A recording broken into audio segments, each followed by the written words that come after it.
Hello everyone. I'm back with the last topic of solution chapter. So here it is, abnormal molar mass and Van 't Hoff factor. इसे समझने से पहले ये देखते हैं कि अगर हम कोई भी प्रॉपर्टी को फाइंड आउट कर रहे हैं, जैसे हमने आइडियल एंड नॉन आइडियल में पढ़ा ही था कि जो आइडियल सॉल्यूशंस हैं वो हमारे एग्जिस्ट नहीं करते हैं, ठीक है। तो जो हम परफॉर्म करते हैं उस टाइम पे हमें कुछ वेरिएशंस मिलते हैं। सपोज हमने कुछ प्रॉपर्टी कैलकुलेट करके जो हमने फाइंड आउट की है उससे कुछ डेविएशन हमें मिलता है, किसमें, जो हम परफॉर्म कर रहे हैं उसमें। अगर हम कुछ कैलकुलेट कर रहे हैं तो वो होती है हमारी थ्योरेटिकल वैल्यू, ठीक है, वो होती है हमारी theoretical value, otherwise calculated value. उसे हम या तो थ्योरेटिकल वैल्यूज बोलते हैं या फिर कैलकुलेटेड वैल्यू बोलते हैं। जबकि जो हमारे पास परफॉर्म करने के बाद आती है, जो डेविएशन हमें मिलता है, that is your observed values, ठीक है। जो हमें परफॉर्म करने के बाद मिलता है that is what, observed values. Fine. इसी तरीके से अगर हम कोई भी प्रॉपर्टी को फाइंड आउट करने की कोशिश कर रहे हैं किसी भी एक्सपेरिमेंट में, तो वो उसमें कुछ डेविएशन हमें मिलता है। तो ये डेविएशन एक्चुअल में हमें मिलता क्यों है, समझने की कोशिश कीजिएगा कि ये डेविएशन जो हमें मिल रहा है नॉर्मल से, जो नॉर्मल होना चाहिए उससे कुछ डेविएटेड प्रॉपर्टीज हमें मिल रही हैं। ऐसा क्यों होता है? इसके कुछ रीजंस होते हैं। या तो उसमें हो रहा होता है डिसोसिएशन, या तो उस रिएक्शन में या उस सोल्यूशन में जो भी हम परफॉर्म कर रहे हैं उसमें या तो डिसोसिएशन हो रहा है या तो एसोसिएशन हो रहा है। इस वजह से हमें उसकी प्रॉपर्टीज में डेविएशन मिलता है, ठीक है। इसे कुछ एग्जाम्पल्स के थ्रू हम समझने की कोशिश करते हैं कि ये डेविएशन हमें डिसोसिएशन हो रहा है तो क्यों मिल रहा है, एसोसिएशन हो रहा है तो क्यों मिल रहा है, ठीक है। तो देखिए, हम एक एग्जाम्पल ले रहे हैं NaCl सोल्यूशन, ठीक है। NaCl जब हम परफॉर्म करने जाएंगे तो उससे पहले जब हमने उसकी वैल्यूज कैलकुलेट की तो वो हमने सपोज 1 मोल के लिए की, पर being a strong electrolyte, NaCl क्या होता है, स्ट्रॉन्ग इलेक्ट्रोलाइट, दैट मीन्स वो डिसोशिएट हो जाता है अपने रिस्पेक्टिव आयंस में, ठीक है। तो NaCl क्या होगा, Na पॉजिटिव और Cl नेगेटिव में डिसोशिएट हो जाएगा। अगर हमने 1 मोल लिया है, इनिशियली हमने 1 मोल लिया है, तो हमें सॉल्यूशन बनाने के बाद कितने मोल्स मिलते हैं, हमें मिलते हैं 2 moles of ions, because 1 mole of Na positive and 1 mole of Cl negative. That means हमने कैलकुलेशन जो की वो तो की हमने 1 मोल के हिसाब से, बिकॉज हमने 1 मोल ऑफ NaCl यूज किया है, ठीक है। लेकिन सॉल्यूशन बनने के बाद क्या हुआ, उसमें कुछ डेविएशन मिल गया। 1 मोल के हिसाब से कैलकुलेशन नहीं आएगी, अब आएगी कैलकुलेशन 2 मोल्स ऑफ आयंस के हिसाब से, ठीक है। तो इसी की वजह से हमें डेविएशन मिल रहा है, ठीक है। ये जो हो रहा है इसमें तो डिसोसिएशन का केस ले रहे हैं हम, ठीक है। इसमें क्या हो रहा है, dissociation. Being a strong electrolyte, NaCl जो है, NaCl क्या होगा, अपने रिस्पेक्टिव आयंस में ब्रेक हो जाएगा और 2 मोल्स आयन हमें मिलेंगे। फाइन। डिसोसिएशन में यहाँ देखिएगा, जब भी डिसोसिएशन होगा तो नंबर ऑफ पार्टिकल्स क्या होंगे, इंक्रीज होंगे। आपने देखा हमने यहाँ पे 1 मोल लिया लेकिन हमें मिले कितने, 2 मोल्स मिले हैं, ठीक है। तो डिसोसिएशन में क्या होता है, नंबर ऑफ पार्टिकल्स हमेशा इंक्रीज होते हैं, ध्यान रखिएगा। कभी भी आपको क्वेश्चन में अगर दिया हो कि इस रिएक्शन में डिसोसिएशन हो रहा है, या फिर आपको कोई रिएक्शन दे रखी है उसमें आपको पता चल रहा है कि वो अपने रिस्पेक्टिव आयंस में ब्रेक हो रहा है, दैट मीन्स वो क्या है, आपका डिसोसिएशन है, ठीक है। याद रखिएगा, स्ट्रॉन्ग इलेक्ट्रोलाइट्स अपने आयंस में कंप्लीटली डिसोशिएट हो जाते हैं, ठीक है। लेकिन ये जरूरी नहीं है कि वो हर केस में कंप्लीटली डिसोशिएट हो जाएंगे। अगर आपको कोई भी स्ट्रॉन्ग इलेक्ट्रोलाइट क्वेश्चन में गिवन है तो आपको ये भी गिवन होना चाहिए कि वो कंप्लीटली डिसोशिएट हुए हैं या पार्शियली डिसोशिएट हुए हैं। अगर वो कंप्लीटली डिसोशिएट हुए हैं तो वो आपको क्वेश्चन में गिवन होगा, ठीक है। तो ये चीज ध्यान रखिएगा, स्ट्रॉन्ग इलेक्ट्रोलाइट जरूरी नहीं है कि वो हर सॉल्यूशन में कंप्लीटली डिसोशिएट हो जाएंगे, ठीक है। तो यहाँ देखिए डिसोसिएशन में क्या होता है, नंबर ऑफ पार्टिकल्स इंक्रीज हो जाएंगे, नंबर ऑफ पार्टिकल्स इंक्रीज होंगे बिकॉज डिसोसिएशन हो रहा है, फाइन। अब देखते हैं इसी बारे में वेंट हॉफ फैक्टर ने कुछ बताया था।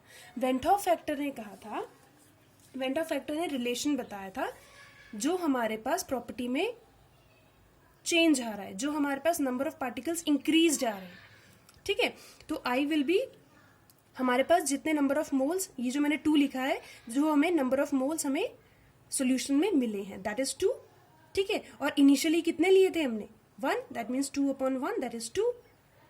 दैट मीन्स कभी भी डिसोसिएशन के केस में I will be always greater than 1, ठीक है। अगर आपको कोई क्वेश्चन में गिवन होगा कि कोई आपके पास स्ट्रॉन्ग इलेक्ट्रोलाइट है और वो कंप्लीटली डिसोशिएट हो रहा है, तो आप इजीली उसका आई बता सकते हैं, ठीक है। आई जो है वो मैं अभी आपको बताऊंगी कि आप किस तरीके से किसी भी इलेक्ट्रोलाइट को देख के आप कैसे बता सकते हैं कि उसका आई की वैल्यू क्या होगी, वो मैं अभी आपको बताऊंगी, ठीक है। पर इतना ध्यान रखिए कि आई की value will be always greater than 1 in case of dissociation, fine. इतना आया समझ में। अब आगे देखते हैं, ये हो गया आपका डिसोसिएशन। अब मैंने बोला कि जब हमें एबनॉर्मल मोलर मास या फिर एबनॉर्मल कोई भी प्रॉपर्टी हमें मिल रही है तो वो किस वजह से मिलती है, या तो एसोसिएशन या तो डिसोसिएशन। तो डिसोसिएशन का केस जो है वो होपफुली आपको समझ में आया होगा। इसी तरीके से हम देखते हैं एसोसिएशन, ठीक है। देखिएगा यहाँ लिया है हमने एसिटिक एसिड। एसिटिक एसिड में हमने 2 मोल्स ऑफ एसिटिक एसिड लिए। इसका हमने जब सॉल्यूशन प्रिपेयर किया बेंजीन के साथ तो क्या हुआ, इसने डाइमर फॉर्म कर दिया, और डाइमर हाइड्रोजन बॉन्डिंग के थ्रू फॉर्म हो रहा है, क्योंकि इसमें ऑक्सीजन भी है हाइड्रोजन भी है, तो ये अपने ही मॉलिक्यूल के साथ एक डाइमर फॉर्म कर देगा, ठीक है। लिया हमने था 2 मोल्स, लेकिन डाइमर होने की वजह से 2 मॉलिक्यूल्स आपस में इंटरमॉलिक्यूलरली बॉन्डेड हो गए, इंटरमॉलिक्यूलर हाइड्रोजन बॉन्डिंग हो गई, उसकी वजह से ये डाइमर फॉर्म हो गया। तो इट मीन्स ये कंप्लीटली एक मॉलिक्यूल की तरह एक्ट करेगा, ठीक है। तो लिए हमने कितने थे 2 मोल्स, लेकिन हमें मिल कितने रहे हैं 1 मोल। दैट मीन्स ये कौन सा केस है आपका, एसोसिएशन का केस। इट मीन्स यहाँ पे नंबर ऑफ पार्टिकल्स क्या हुए, number of particles will decrease, ठीक है। यानी कि एसोसिएशन के केस में नंबर ऑफ पार्टिकल्स क्या होते हैं आपके, डिक्रीज होते हैं। इतना आया समझ में। अब देखिएगा, अब वेंट हॉफ फैक्टर देख लेते हैं। वेंट हॉफ फैक्टर में मैंने आपको बताया कि आप किस तरीके से फाइंड आउट करेंगे कि सॉल्यूशन में हमें कितने नंबर ऑफ मोल्स मिल रहे हैं अपॉन हमने इनिशियली कितने नंबर ऑफ मोल्स लिए हैं, ठीक है। तो देखिएगा I is equals to will be, अभी जो हमें सॉल्यूशन में मिला वो क्या मिला, डाइमर का फॉर्म मिला, यानी कि कितने मोल्स मिले 1 मोल, और इनिशियली हमने कितने लिए 2 moles, that means 1/2 that is equals to 0.5. That means in case of association number of particles will decrease and Van't Hoff factor will be less than 1. ठीक है, तो एसोसिएशन के केस में क्या होगा, that went Hoff factor will be less than 1. इतना आया समझ में। देखिए जो हमने अभी तक प्रॉपर्टीज पढ़ी उसे ध्यान में रखते हुए अब जो मैं बोलूंगी उसे ध्यान से सुनिएगा, ठीक है। अभी देखिए हमने पढ़ा डिसोसिएशन और एसोसिएशन का केस। इसमें हमने कहा डिसोसिएशन में क्या होता है, I will be greater than 1 and association के केस में I will be less than 1, ठीक है। डिसोसिएशन के केस में number of particles will increase and association के केस में number of particles will decrease. और हमने जब कॉलिगेटिव प्रॉपर्टीज पढ़ी थी तो कॉलिगेटिव प्रॉपर्टीज में हमने ये देखा था कि नंबर ऑफ मोल्स अगर इंक्रीज हो रहे हैं तो कॉलिगेटिव प्रॉपर्टी भी उसके डायरेक्टली प्रोपोर्शनल होती है, दैट मीन्स कॉलिगेटिव प्रॉपर्टी भी क्या होगी, इंक्रीज होगी। अगर मैं कॉलिगेटिव प्रॉपर्टी बोल रही हूं तो मैं चारों प्रॉपर्टी की बात कर रही हूं, relative lowering in vapour pressure, elevation in boiling point, depression in freezing point and osmotic pressure, मैं चारों की बात कर रही हूँ जो मैं कॉलिगेटिव प्रॉपर्टी बोल रही हूँ। तो ठीक है, तो कॉलिगेटिव प्रॉपर्टी में क्या आता है, वो है आपका directly proportional to number of moles. अगर नंबर ऑफ मोल्स इंक्रीज होंगे तो कॉलिगेटिव प्रॉपर्टी भी आपकी इंक्रीज होती है, यही हमने कॉलिगेटिव प्रॉपर्टी में पढ़ा था। तो देखिएगा नंबर ऑफ पार्टिकल्स अगर इंक्रीज हो रहे हैं, नंबर ऑफ पार्टिकल्स मतलब नंबर ऑफ मोल्स अगर इंक्रीज हो रहे हैं तो कॉलिगेटिव प्रॉपर्टी भी आपकी इंक्रीज होगी। फाइन। इसी तरीके से एसोसिएशन के केस में देखिए, एसोसिएशन में क्या होगा, नंबर ऑफ पार्टिकल्स डिक्रीज होंगे और कॉलिगेटिव प्रॉपर्टी भी डिक्रीज होगी। आया समझ में? कॉलिगेटिव प्रॉपर्टी मतलब चारों प्रॉपर्टी क्या होंगी, डिक्रीज होंगी। और याद कीजिए, अगर जब हमने कॉलिगेटिव प्रॉपर्टीज पढ़ी थी तो कॉलिगेटिव प्रॉपर्टीज में हमने उसके कुछ फॉर्मूलाज पढ़े थे। तो उन फॉर्मूलाज में जो मोलर मास था वो कॉलिगेटिव प्रॉपर्टी के, चाहे हम एलिवेशन इन बॉइलिंग पॉइंट बोलें, चाहे आप freezing point, depression in freezing point देखें, उसमें जो है जो भी कॉलिगेटिव प्रॉपर्टी है वो इन्वर्सली प्रोपोर्शनल होती है किसके, मॉलिक्यूलर मास या मोलर मास के इन्वर्सली प्रोपोर्शनल होती है। दैट मीन्स अगर कॉलिगेटिव, आप ये फॉर्मूलाज में भी देख सकते हैं, जो हमने फॉर्मूलाज निकाले हैं एलिवेशन इन बॉइलिंग पॉइंट या डिप्रेशन इन फ्रीजिंग पॉइंट के, उसमें आप देख सकते हैं कि जो मॉलिक्यूलर मास है वो क्या है, आपके इन्वर्सली प्रोपोर्शनल है कॉलिगेटिव प्रॉपर्टी के। ठीक है, यानी कि अगर कॉलिगेटिव प्रॉपर्टी इंक्रीज हो रही है तो मॉलिक्यूलर मास विल डिक्रीज, यही होगा इसका मतलब, अगर इन्वर्सली प्रोपोर्शनल है। यहां देखिए, अब डिसोसिएशन के केस में क्या होगा, कॉलिगेटिव प्रॉपर्टी इंक्रीज हो रही है, दैट मीन्स मॉलिक्यूलर मास या molar mass will decrease. Fine. इसी तरीके से एसोसिएशन, कॉलिगेटिव प्रॉपर्टी डिक्रीज हो रही है तो मॉलिक्यूलर मास इंक्रीज होगा। फाइन, इतना आया समझ में? तो देखिएगा, वेंट हॉफ फैक्टर के लिए, वेंट हॉफ फैक्टर में एक फॉर्मूला बताया गया जो अभी तक हम देखते हुए आ रहे हैं। हमने अभी कैसे निकाला था, जो भी हमने number of moles find out किए थे वो किस तरीके से किए थे, जो आपके पास ऑब्जर्व्ड कॉलिगेटिव प्रॉपर्टी है, ऑब्जर्व्ड कॉलिगेटिव प्रॉपर्टी यानी कि जैसे आपने एसोसिएशन किया या डिसोसिएशन किया तो आपको जो नंबर ऑफ मोल्स हमें सॉल्यूशन में मिल रहे हैं वो अपॉन इनिशियली जो हमने लिए थे, यानी कि जो कैलकुलेटेड थे।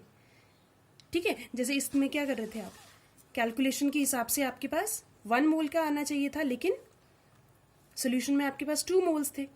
ठीक है, तो ये क्या होगा आपका ऑब्जर्व्ड, जो आपको ऑब्जर्व होगा वो ये मोल्स होंगे। तो ये क्या किया आपने आई निकालने के लिए, ऑब्जर्व्ड अपॉन कैलकुलेटेड, कैलकुलेटेड मतलब जो आपने 1 मोल के हिसाब से कैलकुलेशन की है, यही इसी हिसाब से तो निकाला था हमने। तो इसके लिए हमारे पास फॉर्मूला क्या बन के आया, that is observed colligative property. Colligative property यानी कि कोई सी भी आप प्रॉपर्टी चारों में से ले सकते हैं। ठीक है, observed colligative property upon calculated colligative property. ध्यान रखिएगा, ये है colligative property, observed colligative property upon calculated. Observed मतलब कौन सी, जो प्रैक्टिकली हमने परफॉर्म करने के बाद फाइंड आउट की है, और कैलकुलेटेड कौन सी है, जो थ्योरेटिकल है आपकी। ठीक है, तो ये हो गया। अभी हमने बोला colligative property is inversely proportional to molar mass, यही बोला।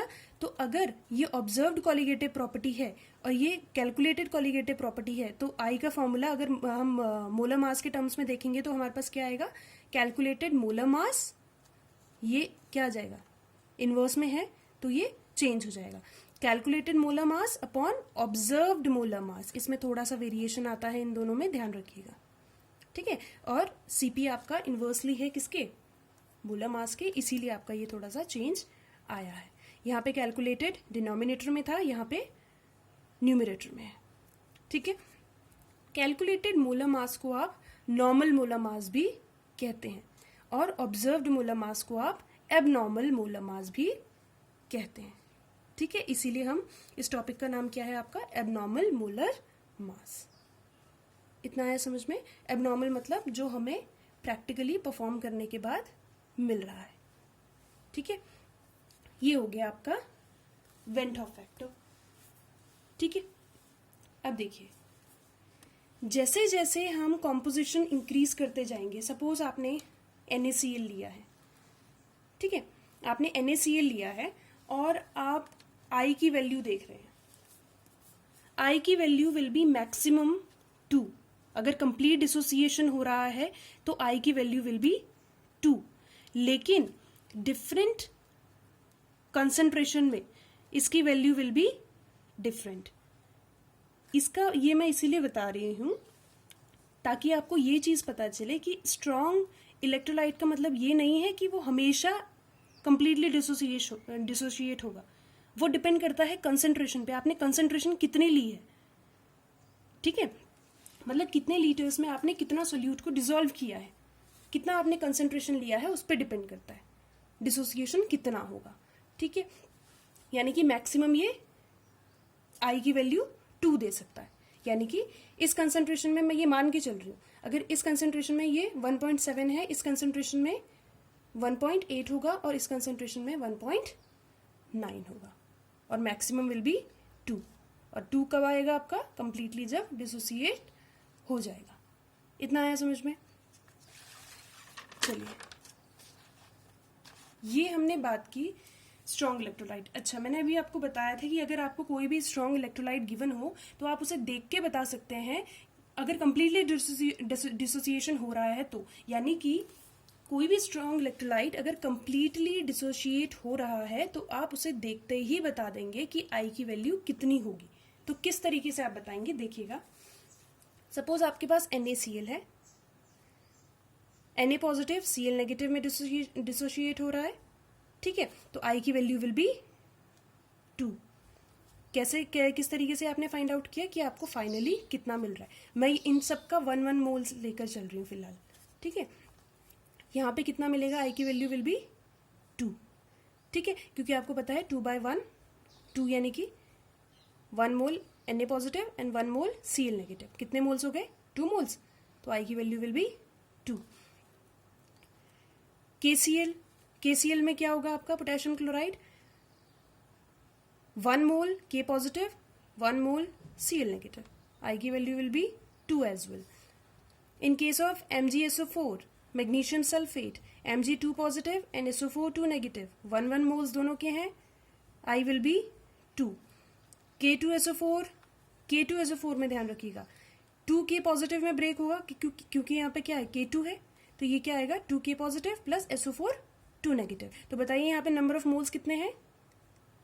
2 + 1 दैट इज 3, तो आई की value will B 3 in this case. Fine. अब देखिएगा CaCl2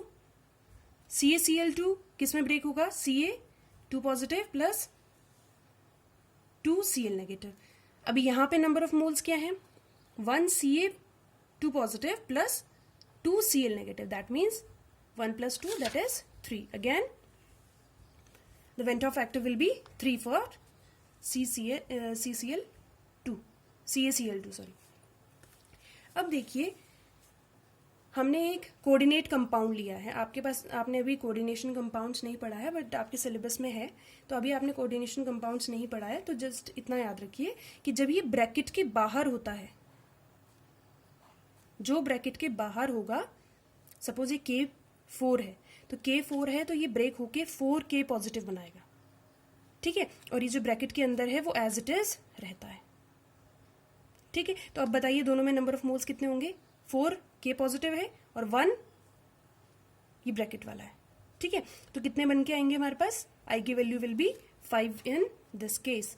आपको ये स्ट्रॉन्ग इलेक्ट्रोलाइट्स में सिर्फ ये याद करना है, ठीक है, ज्यादा पे मत जाइएगा, यही आपसे मैक्सिमम पूछे जाते हैं, ठीक है।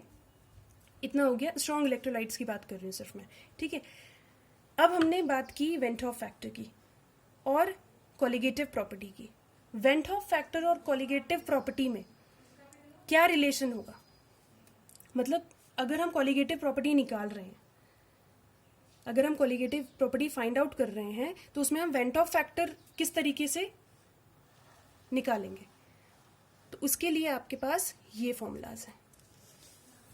चाहे आपका relative lowering in vapour pressure है, elevation in boiling point, depression in freezing point and osmotic pressure, ये सारे उसके फॉर्मूलाज हैं, एज इट इज हैं। बस आपको क्या करना है? इनटू आई कर देना है, वेंटॉफ फैक्टर को मल्टीप्लाई कर देना है, ठीक है। तो ये चीज का आप ध्यान रखिएगा कि अब अगर आप कोई भी कोलिगेटिव प्रॉपर्टी फाइंड आउट कर रहे हैं तो उसमें आप वेंटॉफ फैक्टर का सब्स्टिट्यूशन किस तरीके से करेंगे। इतना आया समझ में? ये था आपका स्ट्रॉन्ग इलेक्ट्रोलाइट। अब बात करते हैं नॉन इलेक्ट्रोलाइट्स की। नॉन इलेक्ट्रोलाइट्स क्या होते हैं आपके? नॉन इलेक्ट्रोलाइट्स आपके होते हैं जहां पे ना ही एसोसिएशन हो रहा है ना ही डिसोसिएशन हो रहा है। जहां ना ही एसोसिएशन हो रहा है ना ही डिसोसिएशन हो रहा है, वहां पे आई की वैल्यू विल बी 1। ठीक है, ये ध्यान रखिएगा, आई की value will B 1 for non electrolytes. और नॉन इलेक्ट्रोलाइट्स के एग्जांपल्स मैंने आपके पास लिखे हुए हैं, that is C6H12O6 and urea, that is NH2CO NH2। Fine, इतना आया समझ में? अब देखिए एक चीज, मैंने आपको कहा जरूरी नहीं है कि कंप्लीट डिसोसिएशन हो रहा हो। ठीक है, अगर कंप्लीट डिसोसिएशन नहीं हो रहा है तो कुछ एक्सटेंट जो है, कुछ पार्ट जो है वो डिसोसिएट हो रहा होगा। उस केस में अगर आपको आई फाइंड आउट करना है तो आप किस तरीके से करेंगे? देखिए, दो एग्जाम्पल्स लिखते हैं, एक में हम एसोसिएशन ले रहे हैं, एक में हम डिसोसिएशन ले रहे हैं। ठीक है, फर्स्ट केस देखिएगा, हम ले रहे हैं एसोसिएशन का।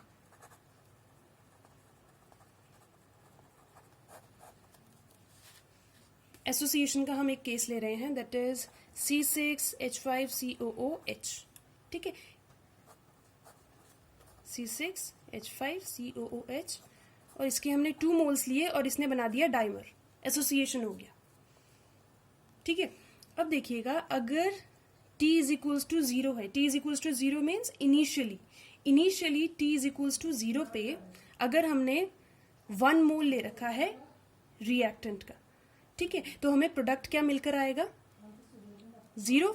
T is equals to 0, that means initially हमारे पास प्रोडक्ट कुछ नहीं है, हमने सिर्फ रिएक्टेंट लिया है। T is equals to 0 means reaction proceed नहीं की है।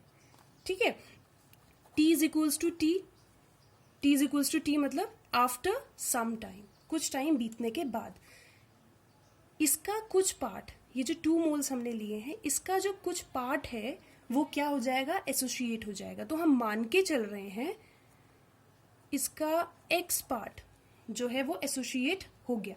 तो इसके पास बचा कितना? 1 माइनस एक्स इसके पास बच जाएगा। अगर इसके पास 1 माइनस एक्स बचा है, X पार्ट एसोसिएट हुआ है फॉर 1 मोल, ये डाइमर बना दिया, that means X/2। In terms को ध्यान से देखिएगा किस तरीके से आपको लिखना है। यहां पे जो हम X यूज कर रहे हैं, X is your degree of association,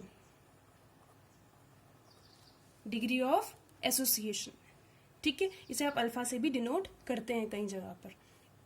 ठीक है, तो ये हो गया आपका क्या? Degree of association. That means T is equals to T पे आपके पास रिएक्टेंट साइड में कितने नंबर ऑफ मोल्स बचे? 1 माइनस एक्स। एक्स जो है वो एसोसिएट हो गया है, तो बचा है कितना? 1 minus x.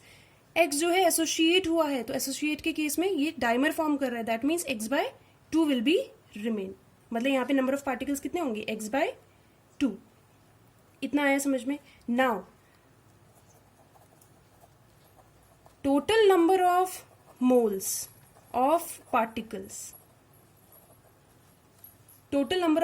Particles, equilibrium state पे क्या होगा? टोटल नंबर ऑफ मोल्स आप किस तरीके से फाइंड आउट करते हैं?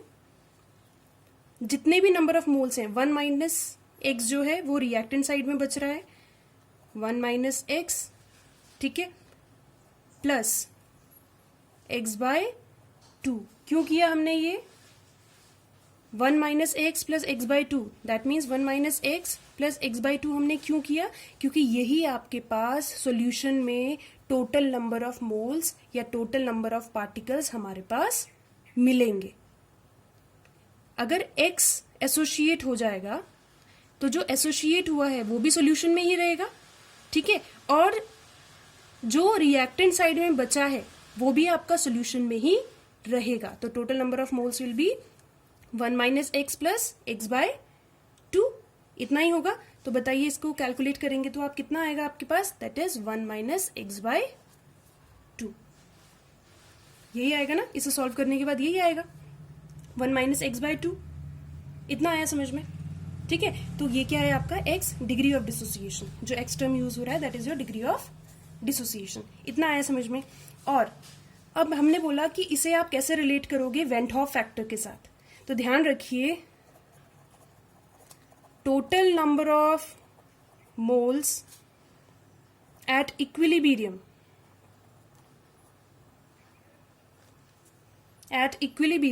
will be equals to Van't Hoff factor। ठीक है, इतना आया समझ में। Total number of moles at equilibrium will be equals to van't Hoff factor. ये केस था आपका एसोसिएशन का। अब हम सेकंड केस देखते हैं डिसोसिएशन का। ठीक है, डिसोसिएशन के केस में हम लेते हैं एक एग्जाम्पल। डिसोसिएशन के केस में हम CH3COOH ले लेते हैं। ठीक है, ये किस में ब्रेक होगा, H positive plus CH3COO negative. ठीक है, तो T इज इक्वल्स टू 0 पे क्या होगा, T is equals to 0 means initially आपके पास सिर्फ रिएक्टेंट रहेगा। तो रिएक्टेंट मैंने ले लिया 1, तो प्रोडक्ट तो आपके पास अभी कुछ मिला नहीं है, इनिशियली रिएक्शन प्रोसीड नहीं की है। ठीक है, इक्विलिब्रियम स्टेट पे क्या होगा, T is equals to T पे कुछ पार्ट डिसोशिएट हो गया। X is what, degree of dissociation. यहां पे X क्या हो जाएगा, डिग्री ऑफ डिसोसिएशन। डिसोसिएशन का केस ले रहे हैं हम। ठीक है, तो कितना बचा आपके पास, 1 माइनस एक्स आपका रिएक्टेंट साइड में बचा। ठीक है, अगर X डिसोशिएट हुआ है, अगर X जो है आपका रिएक्टेंट से कम हुआ है, जितना रिएक्टेंट साइड से कम होगा उतना ही प्रोडक्ट साइड में फॉर्म होगा। तो यानी कि that will B X and X। जैसे कि आपका NaCl जो है ब्रेक होके क्या बना रहा था, Na positive and Cl negative. आया समझ में। तो जितना रिएक्टेंट साइड में कम होगा उतना ही तो प्रोडक्ट साइड में फॉर्म होगा। आया समझ में इतना। ठीक है, तो अब देखिए, तो टोटल नंबर ऑफ मोल्स कितने होंगे इस केस में, बताइए टोटल नंबर ऑफ मोल्स कितने होंगे आपके। That will be, total number of moles बताइए कितने होंगे। टोटल नंबर ऑफ मोल्स होंगे आपके पास, टोटल नंबर ऑफ मोल्स होंगे आपके पास प्लस x, यही होगा, is equals to 1 plus x। ये तो हमने तब लिया है जब आपने इनिशियली 1 मोल लिया था। जरूरी नहीं है कि हर केस में आप इनिशियली 1 मोल ही लेंगे।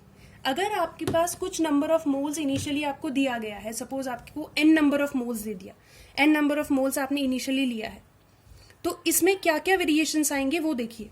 n नंबर ऑफ मोल्स यानी कि 1 की जगह मैं n लिख दूं। ठीक है, इसे भी मैं मल्टीप्लाई कर लूंगी n से, इसे भी n से और इसे भी n से। ठीक है, तो जब हम टोटल नंबर ऑफ मोल्स निकालेंगे, समेशन करेंगे, तो कुछ इस तरीके से आ जाएगा। ठीक है, तो total number of moles will be n1 plus x। इतना आया समझ में। अब देखिए, ये जब आपके पास टोटल नंबर ऑफ मोल्स आ गए हैं, तो टोटल नंबर ऑफ मोल्स ही आपके क्या होते हैं, वेंट हॉफ फैक्टर के इक्वल।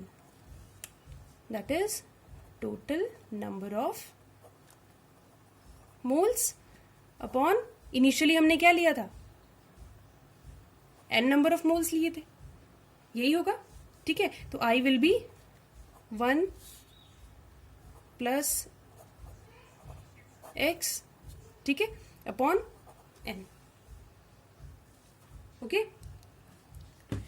तो यही होगा आपका went Hoff factor in case of dissociation, और एसोसिएशन के केस में भी मैं आपको बता चुकी हूं। ठीक है, इसी तरीके से आपके पास कुछ क्वेश्चंस आते हैं जिसमें आपको डिग्री ऑफ डिसोसिएशन भी फाइंड आउट करना पड़ता है। इससे रिलेटेड आपके पास एग्जाम्पल्स जो हैं आपके एनसीईआरटी में ऑलरेडी गिवन है। ठीक है, तो उन्हें करने की कोशिश कीजिएगा। और कुछ इंटेक्स क्वेश्चंस भी हैं आपके पास एनसीईआरटी में, तो उन्हें करने की कोशिश कीजिएगा। आपका जो ये कॉन्सेप्ट है वो क्लियर हो जाएगा। ओके, तो नेक्स्ट वीडियो में हम आपके पास कोशिश करेंगे डाउट सेशन लाने की और प्रीवियस ईयर क्वेश्चंस लाने की। Okay, thank you.